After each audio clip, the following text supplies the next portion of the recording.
মায়ের কদিন ধরে শরীরটা ভালো নেই, তাই হিয়ারানি ধরেছে হাতা খুন্তি, কিন্তু বেশ মজাদার খাবার বানিয়ে বানিয়ে খাওয়াচ্ছে। সেদিন বানিয়েছিল ম্যাক অ্যান্ড চিজ, ওর এটা খুব প্রিয় খাবার, তাই বানিয়েছিল আমাদের জন্যে। আজকে রান্নাঘরের দায়িত্বে আছেন মিস হিয়া সুন্দরী। কি বানাচ্ছেন? Pasta! Pasta, Mac and cheese!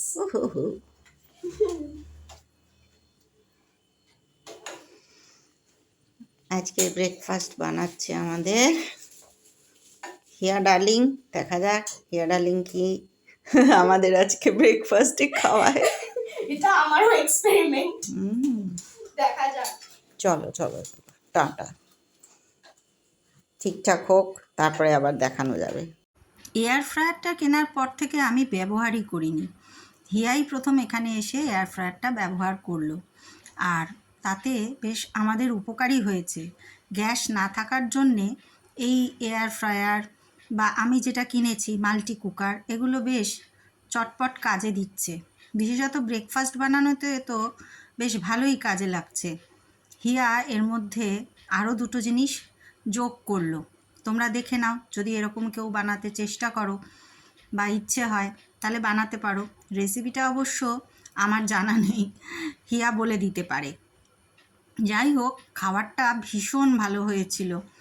বড় বড় রেস্তোরাঁ হার মেনে যাবে।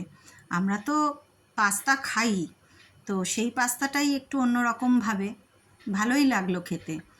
আর এই গরম এই জিনিসটা বার করে দেওয়া, ওটা একটু আমি হেল্প করে দিয়েছি। তারপরে বেড়ে দেওয়া সবাইকে, সেটাও করে দিয়েছি। আজকেও হিয়া বানিয়েছিল চমৎকার করে রুটি, আর তার সাথে আমি বানিয়েছিলাম তরকারি। এই প্রথম রুটি করলো, কিন্তু রুটিগুলো খুব ভালোই হয়েছিল। সেই ভিডিওটা পরে দেখাবো। আপাতত চলো হিয়ার হাতে তৈরি ম্যাক অ্যান্ড চিজটা আমরা কেমন খেলাম দেখা যাক। দেখতে ভালোই লাগছিল।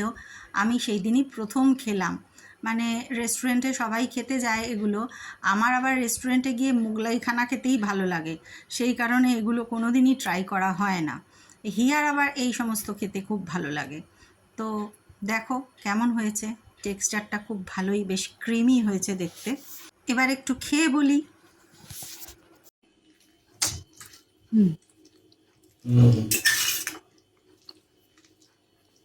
खा के बताओ। তোর পেঁয়াজটা উঠছেই না।